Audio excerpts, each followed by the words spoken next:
L'émission d'aujourd'hui est sponsorisée par le Cherche Midi éditeur pour ce premier roman de Frédéric Cazotti, Dans les plis du drapeau, qui est une vraie révélation d'une étonnante maturité. C'est Cazotti, le biographe de Stephen Eke, mais là c'est son premier roman sur la guerre d'Algérie. Alors il y a déjà eu des livres sur la guerre d'Algérie, mais rarement avec des personnages aussi torturés, aussi, si je puis dire, aussi tiraillés. Hein, il y a l'OS qui sont paumés, il y a le FLN qui parfois doutent, et c'est comment la vie est plus bizarre, plus complexe que les récits simplificateurs de la guerre. Au fond, le message du livre, s'il y en a un, c'est que toute guerre rend stupide. Et ça fait un peu penser à la condition humaine de Malraux par moments, avec ses personnages voilà, ambigus. Et franchement, pour un premier roman, c'est vraiment un nom à retenir. D'abord, un très beau prénom, Frédéric, et le nom de famille, Cazotti, Dans les plis du drapeau. C'est au Cherche Midi éditeur. Fin de la publicité. Bonsoir, Philippe Villain. Bonsoir, Frédéric.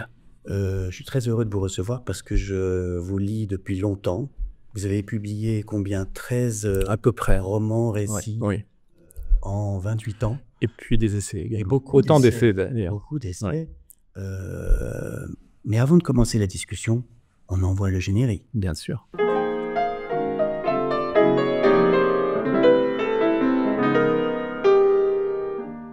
Je disais, vous êtes romancier, un romancier assez intimiste, mais aussi un essayiste linéaire. Vous avez publié notamment en 2005 Défense de Narcisse. Le donjuanisme est un humanisme. Oui, alors ça, c'était une préface. Hein. Oui, enfin, je ne peux qu'adhérer à son message. Et puis, Confession d'un timide aussi. Absolument. 2011. Alors, je suis également timide comme vous. Je ne sais pas comment on va faire. Ben, je ne sais pas, on ne va pas parler. On va se regarder et on va se sourire. Oui, bon, je bredouille d'avance. Vous êtes un peu quand même un spécialiste de ce qu'on appelle l'autofiction. Est-ce que vous êtes d'accord avec ce mot ou... Non, bah, c'est un terme devenu valise, un terme générique qui désigne à peu près tout et son contraire. C'est-à-dire que, bon c'est bien, ça a le mérite au moins de revaloriser la littérature autobiographique qui a longtemps été dévalorisée. Encore, nous connaissons ça parce que nous étions là déjà à la fin des années 90 en publiant, et bien souvent, enfin, vous avez dû entendre ça également, Frédéric.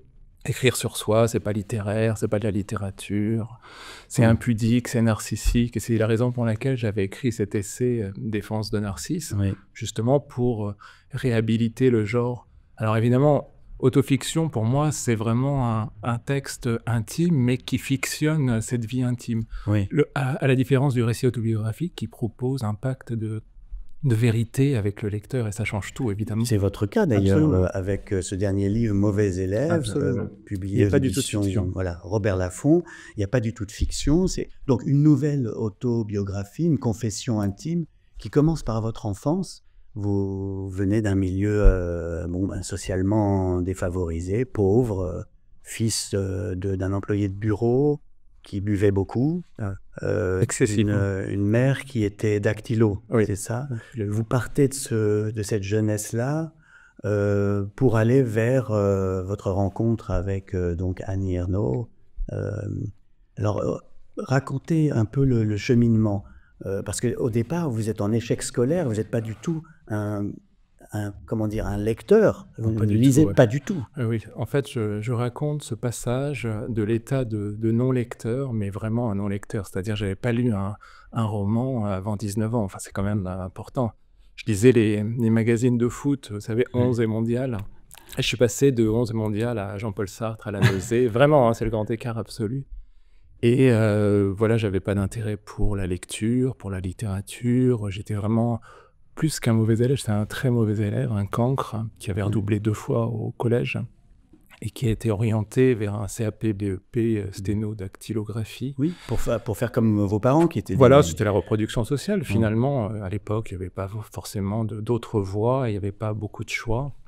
Et on m'a mis là et j'ai ressenti un malaise quand je me suis retrouvé là.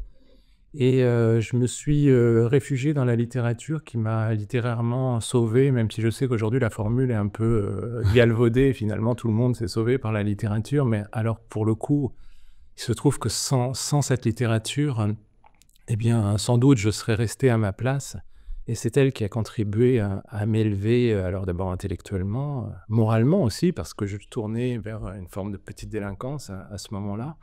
Oui, vous avez volé dans les magasins. Oui, vous des avez... magasins de Alors, luxe seulement. Attention, Frédéric. Mais vous piquiez que dans les boutiques de luxe. Ouais, oui, c'était une façon de m'offrir ce que la réalité me refusait quand j'avais besoin des... Si j'ai souffert seulement d'une chose, en fait, c'est d'être mal habillé quand j'étais jeune. J'avais un peu honte de ça. Et je voyais certains de mes camarades d'un autre bâtiment qui portaient des beaux vêtements, etc. Et j'avais envie d'avoir cela. Et pour moi, c'était une sorte de rachat social, en quelque sorte. J'avais pas de culpabilité, d'ailleurs, à voler. Mais je ne volais que ça. J'étais pas compulsif, j'étais pas kleptomane. J'aurais jamais volé un petit commerçant ou une personne. Enfin, donc il y avait quand même presque une éthique dans mon vol.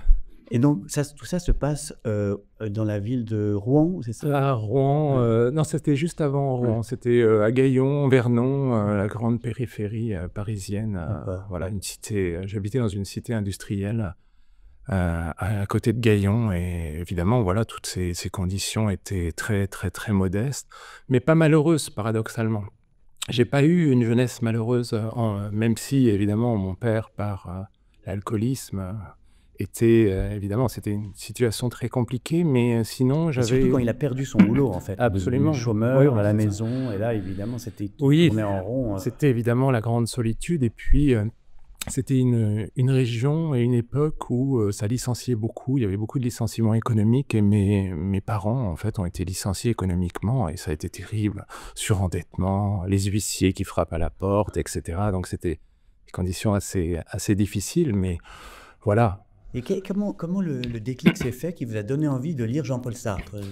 En fait, oui, c'est assez inexplicable, en fait, d'une certaine façon, parce que je pense que j'avais la nécessité de me reconstruire, de me réhabiliter, sans doute en voyant aussi mes camarades qui faisaient des études et avec lesquels j'avais pas forcément de possibilité de conversation. En fait, je me sentais un peu vraiment nul, pour le coup. Et sans doute, ça m'a un peu tiré vers le haut. Et puis, à un moment, j'ai ressenti une nécessité profonde, avec un petit peu de flair, en fait, d'intuition, me disant que ça serait par là, ça serait par la littérature. Une certaine littérature aussi, que je trouverais mon salut, c'est-à-dire une littérature très introspective, assez réflexive, assez pensive. Donc, c'est quel livre de Sartre? C'est Les Mots? Alors non, c'est La nausée, la nausée de Sartre. Alors je m'étais un peu hasardé à ouvrir d'autres textes, des essais auxquels je comprenais rien. Être le néant. D'ailleurs, je suis pas sûr de comprendre. Oui, vraiment. Mais à l'époque, je comprenais encore moins qu'aujourd'hui, en fait. Et ça, c'était vraiment terrible. Simone de Beauvoir aussi, qui m'a... Les mémoires, la trilogie de Simone de Beauvoir, ça m'a beaucoup apporté, beaucoup d'intelligence. Kafka, La lettre au père, des textes assez simples en même temps, mais très profonds. En fait, c'est assez étonnant parce que je manquais beaucoup de culture et en même temps, j'étais très introspectif et très réflexif. Et j'ai trouvé dans cette littérature d'analyse, en fait, une sorte de prolongement de toutes les intuitions que j'avais, en fait. Et donc, ça, c'est des livres que vous n'alliez pas chez vous, donc vous les avez trouvés... Non, en bibliothèque, j'allais quand même, j'avais cette curiosité quand même. Et puis, il m'est arrivé aussi, je dois le confesser chez vous, de voler quelques livres aussi. Ça va. Si c'est des livres, ça va. Ça va. Et donc, alors, de fil en aiguille, vous en arrivez à lire La Place d'Annie Ernaux, qui date de 1984, qui est un de ses meilleurs livres, le livre sur son père. Qui vous bouleverse, et vous lui écrivez une lettre. Et vous allez comme ça commencer à correspondre avec Annie Ernaux et à la rencontrer. Absolument. Vous l'avez rencontrée pour la première fois où? Je l'ai rencontrée au Flore pour la première fois, où elle m'avait donné rendez-vous. Et effectivement, on avait commencé à avoir une correspondance. Et j'étais très flatté, évidemment, de recevoir des lettres de la grande écrivaine. Et c'était pour moi quelque chose de très beau, parce que j'y sentais aussi une grande humilité de la part d'un écrivain important, de se confier elle-même dans des lettres et de m'accorder de l'attention que je pensais ne pas pouvoir requérir ailleurs. Oui, alors elle avait peut-être pas l'aura qu'elle a depuis son prix Nobel. Elle avait le prix Renaud, mais elle avait eu le prix Renaud. Ça, j'ai pas rien. Bah oui, je voulais rappeler l'importance. Et donc vous entamez une liaison. avec elle. Vous avez 25 ans et elle, quel âge? Oui, 24-25, ouais. Elle avait 52, 53, je ne sais plus Voilà. exactement, mais Presque ces eaux-là, 30 ans ouais. d'écart. Oui, 29 ans. Et à l'époque, c'est très original, un couple entre un jeune homme et une femme de 30 ans de plus. Oui, dans le contexte des années 90, évidemment, c'est l'inversion de la domination économique, intellectuelle, sociale, culturelle, et on n'avait pas l'habitude de voir tout ça. Il y avait quelque chose comme un défi social lorsqu'on allait dans les soirées ou des choses comme ça. On n'en faisait pas beaucoup, parce qu'Annie Ernaux n'est pas du tout mondaine, donc on n'y allait pas énormément, mais malgré tout, quand on devait y aller, évidemment, on était regardé un peu de travers, et je vous laisse imaginer ce que pouvaient penser de moi, évidemment. Ça, vous sentiez l'accompagnant. une gêne Oui, parce que personne ne me parlait, en fait. Alors, j'étais très timide, évidemment, mais en même temps, je sentais, j'étais rien, j'étais un petit étudiant qui accompagnait la grande écrivaine, et évidemment, en fait, c'est la violence sociale la plus grande que j'ai ressentie. Et ce qui vous a rapproché d'elle, c'est aussi cette condition de transfuge de classe, c'est-à-dire le fait que elle venait d'un milieu socialement pas privilégié, comme vous. Oui, c'est un Ou la ensemble. voyez-vous plutôt comme une bourgeoise qui vous donne accès à un autre monde, je ne sais pas. Non, c'est un ensemble de coïncidences. D'abord, elle avait fait ses études à l'université de Rouen, moi aussi, je commençais là, milieu modeste, évidemment. Elle parlait de son père, et puis surtout, c'était la question de la distance entre sa famille et l'autre milieu vers lequel elle tendait. Et évidemment, je commençais de ressentir cet écartèlement social et culturel avec les miens. Et évidemment, c'est une œuvre qui ne pouvait pas manquer de me toucher profondément. Donc c'est comme ça, évidemment, que je l'apercevais au tout début de notre relation. Donc vous vivez une histoire d'amour très belle. Alors cette histoire, elle a été racontée souvent par elle comme par vous. Trop de fois. C'est vrai que donc il y a eu d'abord, si je récapitule, fragment autour de Philippe V, qui est un chez Solaire, ça. Voilà, un texte dans l'infini en 1996 où elle parle donc de Philippe V, c'est vous. Elle a ensuite écrit L'Occupation en 2002, qui raconte de nouveau cette histoire. Et puis ensuite, c'est vous ensuite qui... il y a eu d'abord L'étreinte. Ah oui, il y a eu L'étreinte en 97. Ça, c'est une vous. réponse, évidemment, oui. Et ensuite, il y a eu L'Occupation, qui est d'abord paru dans le journal Le Monde, et ensuite remanié un peu à ma charge dans la collection blanche chez Gallimard. Et ensuite, j'ai fait dans Défense de Narcisse un chapitre intitulé Petit meurtre entre amis, un genre sans éthique, etc. où je récapitulais déjà nos textes, et puis j'essayais d'analyser un peu la situation. Et en 2022, il y a eu cette publication du jeune homme, voilà, auquel... Ça, c'est Annie Ernaux, donc le jeune Voilà. homme, et c'est juste l'année de son prix Nobel. Oui, c'est juste avant, Donc, je crois. voilà. C'est en mai 2022, je crois. Et un livre qui a été salué par l'ensemble de la critique française. Absolument, il n'y a pas eu de critiques. Ouais. Après, si, il y a eu des critiques d'ailleurs assez injustes sur la brièveté du livre, alors que c'est très dur de faire aussi bref. Enfin, pour moi, c'est même chercher la quintessence et la justesse d'un propos. C'est vraiment un grand travail d'écrivain. Et puis, bon, des critiques idéologiques, mais bon, ça la regarde. Mais il n'y a pas eu de critique, c'est assez intéressant, sur le jeune homme, peu importe que ça soit moi, mais un jeune homme de conditions pauvres de façon générale. En fait, la critique ne s'est pas portée là-dessus.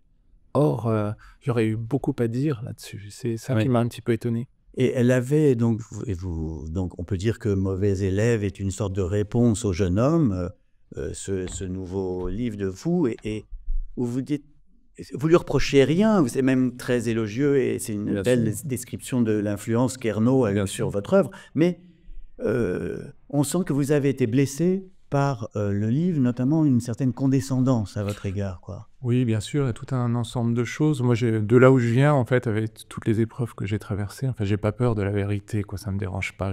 On peut me parler de moi, même négativement, il n'y a pas de problème, à condition qu'on dise vraiment toutes les choses. Et là, je me suis senti... D'abord, je suis présenté comme une figure assez dépréciée, quoi. Si on repère tous les adjectifs qualificatifs, vous verrez qu'ils sont très négatifs. Alors, elle vous traite de plouc. Alors, plouc, évidemment, ce qui est vraiment... Alors, peut-être que je l'étais, hein, c'est sans doute, mais bon, réduire à plouc, c'est pas parce que j'ai été plouc que je l'ai séduit. En fait, c'est ça qui est intéressant. je l'ai séduit par les lettres et donc par la littérature et par l'écriture. Et donc, réduire à Plouc, déjà, c'est quand même assez étonnant. Et puis, ce qui me gêne aussi, c'est qu'elle assigne le terme Plouc aux classes populaires. Or, moi, des Ploucs, j'en vois partout, en fait. Une grossièreté, une vulgarité, pour moi, c'est transclasse, quoi. Donc, c'est intéressant, déjà, ce jugement un peu condescendant, et pour moi, qui témoigne d'un certain mépris de classe. Et puis une réduction, enfin je pourrais faire une lecture suivie du texte parce que c'est assez impressionnant. Ouais. Réduire à Téléfoot, bon j'étais évidemment, je regardais Téléfoot, j'adore, mais je regarde plus Téléfoot, mais j'adore le foot toujours, vraiment c'est une grande passion. Seulement j'étais bien autre chose, j'étais un apprenti écrivain, je m'étais déjà refait par la littérature. Bon, il y avait évidemment beaucoup d'autres choses à dire, par exemple également que il ne votait pas, bon je votais pas, c'est vrai, non c'est vrai, je votais pas, elle a raison en fait. Elle ne ment pas, Ouais. mais c'est un mensonge par omission. Je votais pas, mais j'étais objecteur de conscience, ce qui était, à l'époque, je ne sais pas si vous avez fait le service militaire, Oui. c'était un engagement important, quoi. Antimilitariste, etc. On avait une double peine, on faisait 20 mois à la place de 10. Bon, c'était important. Enfin bref, je ne vais pas vous embêter avec ça. Mais... Non, mais c'est intéressant parce que je pense que les gens qui nous regardent, nous écoutent, se disent, bon, elle a écrit sur lui, il a écrit sur elle. Qu'est-ce que c'est que ces gens qui racontent leur vie? Il faut dire que c'est pas du tout nouveau. Je veux dire que vous êtes très influencé par Benjamin Constant, Absolument. qui a écrit dans Adolphe, qui est son chef-d'œuvre absolu et qui est une merveille, qui a écrit sur son histoire d'amour avec Madame de Staël. D'ailleurs, à l'époque, ça n'a pas plu à Madame de Staël. Quelques années après, Alfred de Musset publie La Confession d'un enfant du siècle, qui est un chef-d'œuvre sur sa liaison avec George Sand. Donc, je veux dire, replaçons les choses dans la littérature. Ça a toujours existé, de raconter ces histoires d'amour passionnelles. Et là, en l'occurrence, vous êtes deux écrivains qui écrivent l'un sur l'autre. Moi, personnellement, ça ne me choque pas du tout. Non. Donc, quel est le problème? Au fond, elle a fait de vous l'écrivain que vous êtes. Oui, d'une certaine façon, oui. Et puis, bon, pour moi, c'était important. Alors, justement, il n'y a pas du tout de règlement de compte. C'est une réponse au texte en apportant ma version. Et c'est finalement version contre version. Mais je tenais surtout à me réapproprier ma propre histoire. En fait, c'était la chose la plus importante. Et comme vous l'avez souligné, en fait, ça fait partie de l'histoire de la littérature française et sans doute étrangère, enfin, c'est-à-dire des réponses entre écrivains, ce qu'on appelle l'intertextualité en littérature, finalement des textes qui se répondent entre eux, qui se font écho, et c'est très bien, ça dépasse l'intime justement, puisque ça pose des questions beaucoup plus générales sur justement sur le fonctionnement de l'écriture, la littérature, oui. Bon, c'est un questionnement universel. Tout de même, moi, il y a une interrogation. Je me dis, qu'est-ce qu'on aurait dit si ça avait été dans l'autre sens? C'est-à-dire si c'était un homme de 54 ans qui sortait avec une fille de 24 ans, lui étant très célèbre et elle totalement inconnue et pauvre. L'histoire aurait été regardée très différemment aujourd'hui. C'est-à-dire que si j'avais écrit un texte sans changer un mot, du jeune homme en écrivant la jeune fille, eh ben je serais très heureux et très curieux de savoir ce qu'on dirait de mon texte, et je pense que je serais blacklisté en réalité de la plupart des endroits. Alors Monterland avait écrit Les jeunes filles, mais c'était il y a très très longtemps. C'est vrai. C'était il y a très très longtemps. Et à votre avis, qui a été la muse de l'autre? Non, c'est incontestablement moi parce que j'ai une réelle et sincère admiration pour son œuvre et tous les questionnements que cette œuvre m'a apporté. Et moi, j'ai aucun problème à mettre même ce que je fais bien au-dessous de son travail. C'est pour vous dire, il n'y a pas de problème. Vous l'admirez beaucoup, mais j'ai une grande admiration intellectuelle. Oui, bien sûr, j'ai une grande admiration littéraire et intellectuelle. Après, évidemment, je suis en désaccord complet avec beaucoup de choses que je trouve assez malhonnêtes de sa part. Alors, par exemple, oui, ça c'est important. Par moment, quand on vous lit, on a l'impression que vous êtes presque dans un concours du plus pauvre. Pour dire, bon, à vrai dire, elle se fait passer pour quelqu'un qui vient de la misère sociale, alors qu'elle n'a pas connu la même misère que vous. Oui, alors c'est pas du tout une concurrence de pauvreté ou de modestie, mais c'est seulement essayer d'observer avec un peu plus de finesse les différences de classes au sein des classes, en fait, des différences de catégories sociales. Parce que quand on dit je viens d'un milieu modeste ou défavorisé, ça veut pas dire grand-chose en Ouais. réalité. Et donc, évidemment, je pensais, moi, qu'on était du même milieu modeste, mais en réalité, dans la mesure où elle vient d'un milieu avec des parents qui étaient propriétaires d'une épicerie, d'un Ouais. café-épicerie, et qui a fait elle a fait, qui l'ont mis dans un lycée privé, dans un pensionnat privé.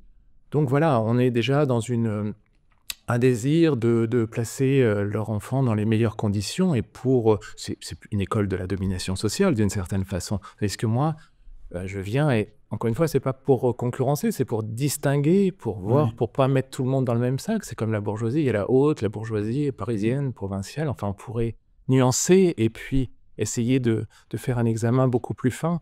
Et donc, évidemment, moi, je viens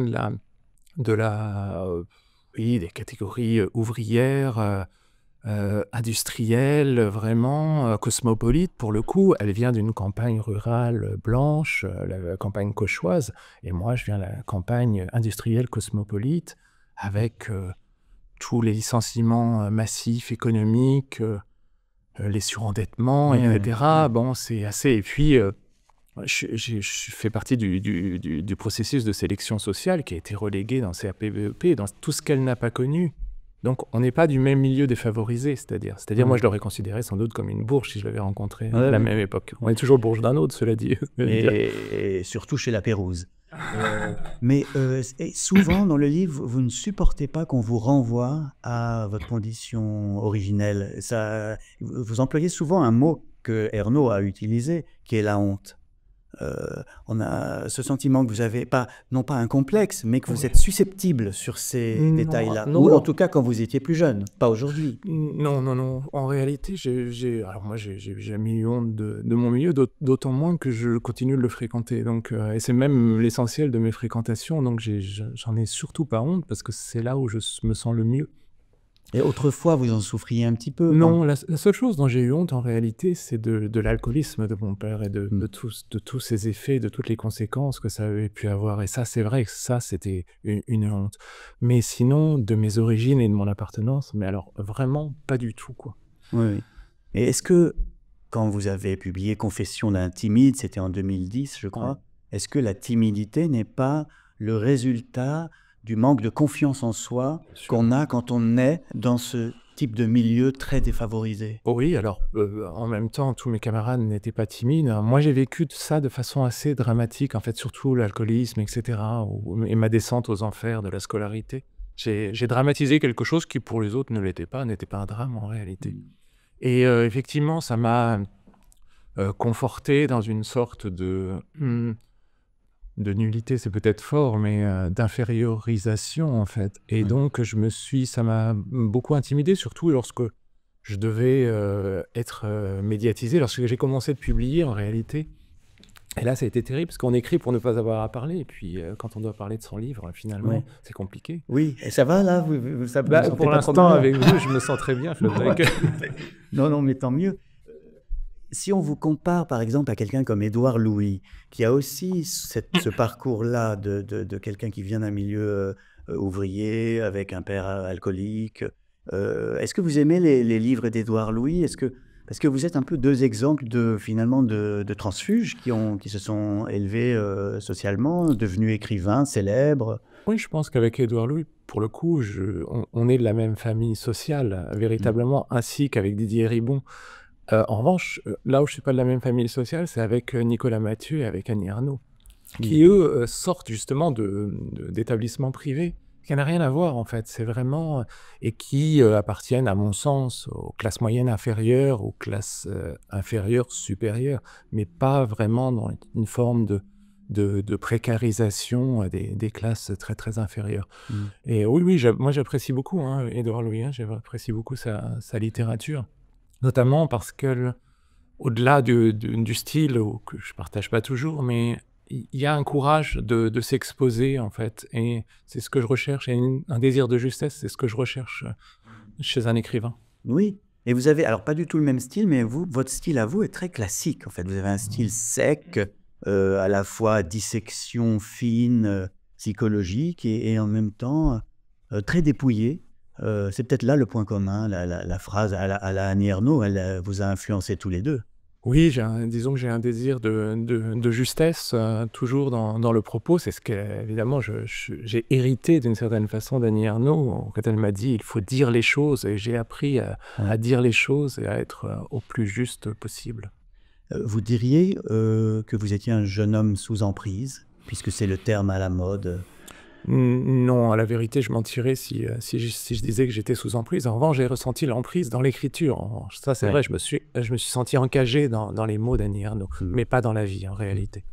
Cher Philippe Villain, alors j'ai plusieurs rubriques très célèbres dans mon émission, et notamment il y a Devine tes citations.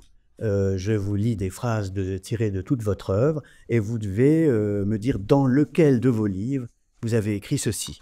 Bon, je commence par un truc facile, ne vous inquiétez pas.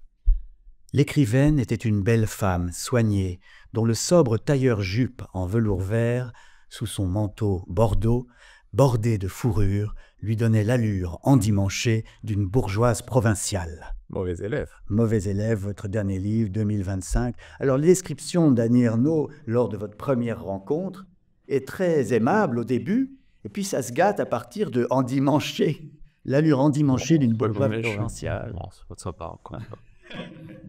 Je l'étais moi-même, d'ailleurs, donc... Bah oui, lors d'une première rencontre, on fait des efforts. Voilà, on fait des efforts, évidemment. Autre phrase de vous. Depuis longtemps, je n'attendais rien des femmes. Je sortais, je faisais des rencontres, je plaisais ou je déplaisais, je quittais ou j'étais quitté. Rien n'avait d'importance. Pas son genre. Exact, pas son genre, 2011. C'est donc l'histoire d'un prof de philo qui devient l'amant d'une coiffeuse dans le nord de la France. Alors là, je suis évidemment indiscret, mais je suis indiscret parce que vous êtes un auteur autobiographique. Y avait-il de la fiction ou de la vérité dans cette histoire? Non, alors c'est vraiment un vrai roman, comme disent les lecteurs. C'est un vrai roman, c'est une pure fiction. Évidemment, et une fiction s'inspire toujours d'une certaine expérience, ce qu'on a pu vivre, mais pas du tout. Là, vraiment, j'ai tout inventé. Donc, c'était pas son genre. En 2011, une autre phrase de vous. Assurée de mes sentiments, elle demeurait distante. Dès que je ne les lui manifestais plus, elle revenait en quête de nouvelles preuves. Paris l'après-midi. Bravo, Paris l'après-midi 2006, qui est un de vos meilleurs livres. Et là, le narrateur a une liaison avec une femme mariée qui s'ennuie, qui bovarise. Ouais. Donc, cette phrase-là, que j'aime beaucoup, elle donne vraiment votre musique, qui serait très, très 18e siècle. Hein. Voilà, assurée de mes sentiments, elle demeurait distante. Dès que je ne les lui manifestais plus, elle revenait. C'est un peu la rhétorique de la littérature classique. Et surtout, sur le fond, c'est l'adage célèbre « Fuis-moi, je te suis, suis-moi, je te fuis ». On n'en sort jamais de ce truc-là? Je sais pas, oui, mais en tout cas, moi, je me plais beaucoup à ausculter les relations entre les personnes, les rencontres, les séparations, les modifications du sentiment. C'est quelque chose qui me passionne, mais depuis que je suis adolescent, en fait. Je suis resté un grand adolescent comme vous, je crois. On a toujours cette passion pour l'auscultation de la relation à l'autre, de l'éblouissement, l'émerveillement, jusqu'à l'indifférence. Donc, vous croyez vraiment qu'il faut continuer ce petit jeu-là même? Il n'y a pas un âge où, finalement, on arrête ces enfantillages de « fuis-moi, je te suis ». Oui, enfin là, c'est surtout une observation et une analyse. Il y a pas de... Non, je ne cautionne pas forcément tout ça. Puisque je vous tiens, je vous ai sous la main. Vous avez raison, vous avez raison. Des questions. Alors, autre phrase de vous. Quand je dois parler en public, je me demande toujours ce que je fais là. Et je doute soudain de l'intérêt d'écrire des livres si c'est pour en parler. Confession d'un timide. Oui, Confession d'un timide, 2010. Oui. Alors, désolé de vous obliger à parler de votre livre comme ça, en public, mais c'est tellement juste. C'est vrai, mais alors que faire?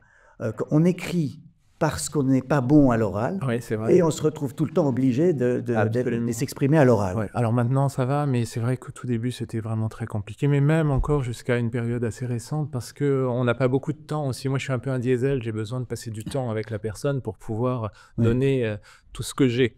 Et je ne sais pas synthétiser rapidement les choses. Et effectivement, après, j'ai écrit sur la timidité parce que je commençais à ne plus l'être déjà, parce qu'il y avait déjà une distance. Et peut-être le fait d'avoir écrit ce livre, ça vous a aidé aussi. Absolument, oui, c'était une façon thérapeutique. Une thérapie. Peut-être.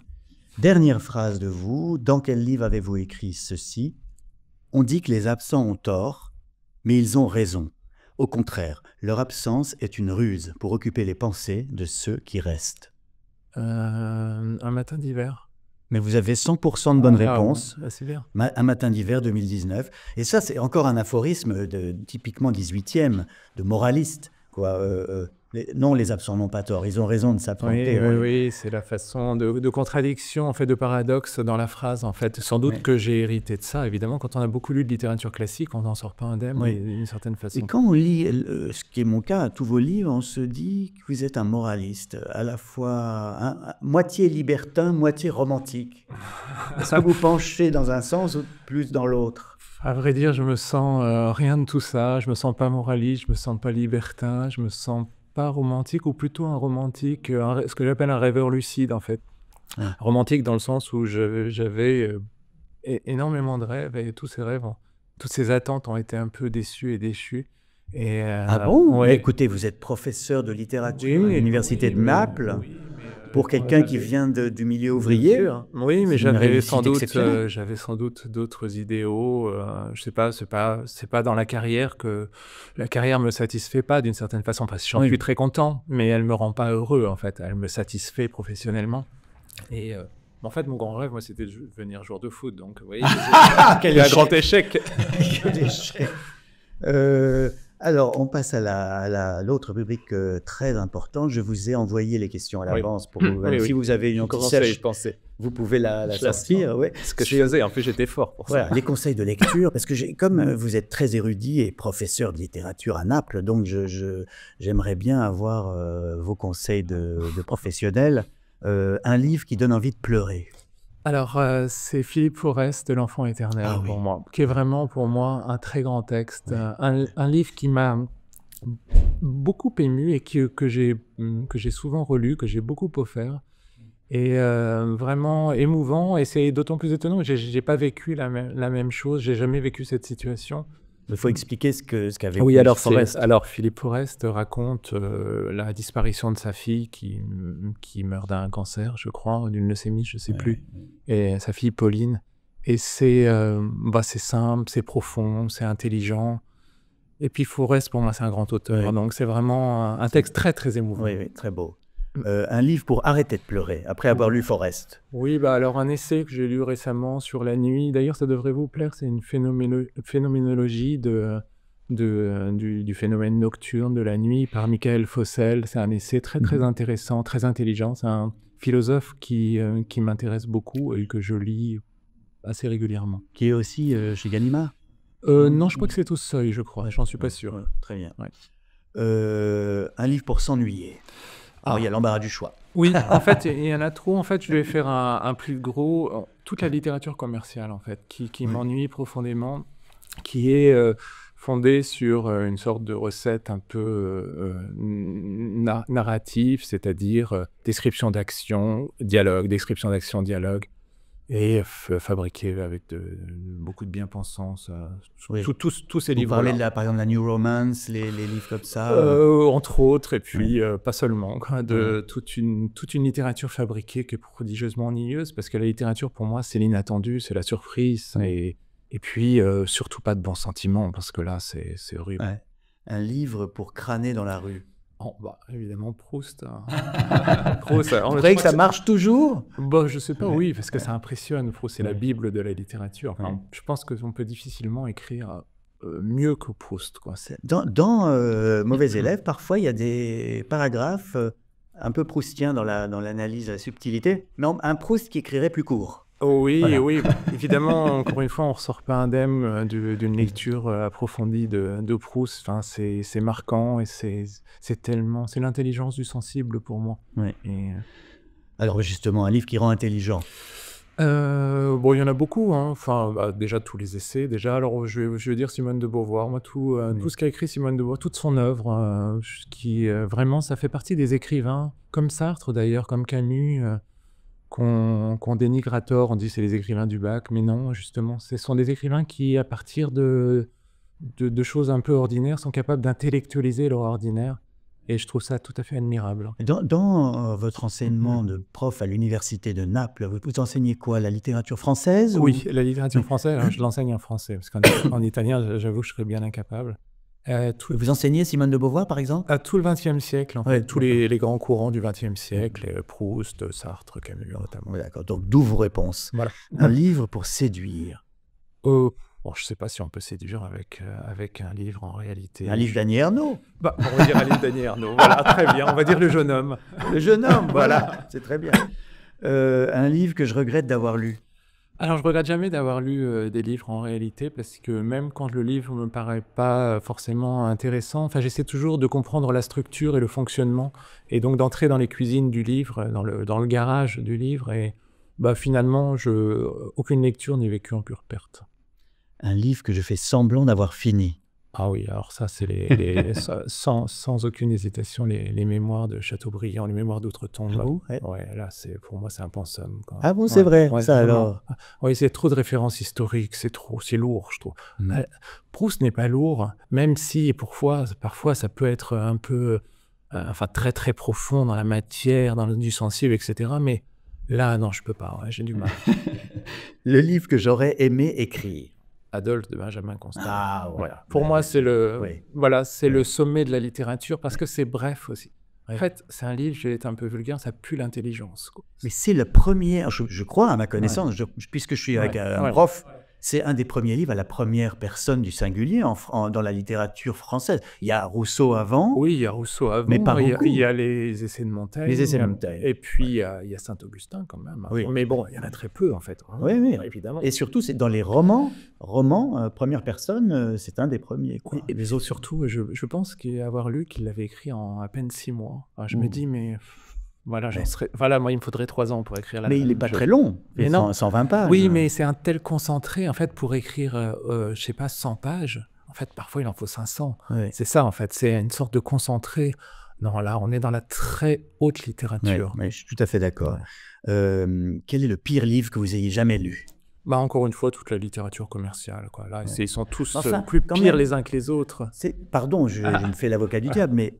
Alexandre Dumas, c'est de la littérature commerciale. Victor Hugo, c'est de la littérature commerciale. Alors, quand même... Oui, mais c'est une autre époque. Là, je parle de la littérature commerciale contemporaine, c'est-à-dire qui est fabriquée pour toucher, pour toucher le grand lectorat. Et c'est une recette de cuisine à chaque fois, donc pour moi, ça m'intéresse pas. C'est dommage. Dernière question, le livre que vous lisez en ce moment? Alors, on vient de m'offrir, j'ai commencé à le lire, Loué soit la littérature de Papa Francesco, le pape. Un ami, alors moi qui suis athée, un ami m'a dit ça va te plaire parce qu'il y a des considérations sur la littérature qui rejoignent les tiennes dans Mauvais élève. Alors j'ai commencé, j'en suis à la préface de William Marx, qui était une préface brillante aussi. Et j'attends d'entrer dans le discours le pape de François Papa Francesco. a un point commun avec un disciple d'Annie Ernaux. Alors là, c'est un scoop. C'est un scoop, les enfants. Il se passe des choses dans cette émission. Merci infiniment, merci Philippe, Frédéric. d'être venu chez La Pérouse parler de toute votre œuvre. Cette émission vous était présentée en partenariat avec le Figaro Magazine, le magazine des Haribo, les Aristos Bohèmes. Je rappelle le titre de votre livre, Mauvais élève, et c'est complètement faux, c'est un très bon élève, de Philippe Villain aux éditions Robert Laffont. Merci au Figaro Télé donc d'avoir inauguré pour la première fois la captation de notre émission. Merci. Merci beaucoup.